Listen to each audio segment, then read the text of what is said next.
সালাম দিলে তিনটি রাত নব্বই কি নেকি পায় মা বাবা দোয়া পায় মুরব্বিদের দোয়া পায় আসসালামু আলাইকুম আগে সালাম পরে কালাম আমরা সালাম আগে দিব নব্বই কি আমরা নিব মাদ্রাসাতুল হিদায়াতে আমরা সবাই পড়ি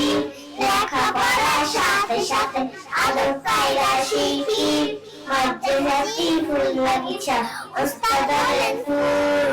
আমরা সবাই সেই বাগিচা মৌমাছি বুলবুল রব ভালো না অন্যের বাসায় রয় না আর হিদায়াতে পড়তে যাবো এত দেরি সহে না সারাটি পড়ার পর ছুটি যখন পাবো রাস্তায় তোমরা খাবারে টানিয়ে চলবো বাড়িতে গিয়ে হলো সালাম সবাই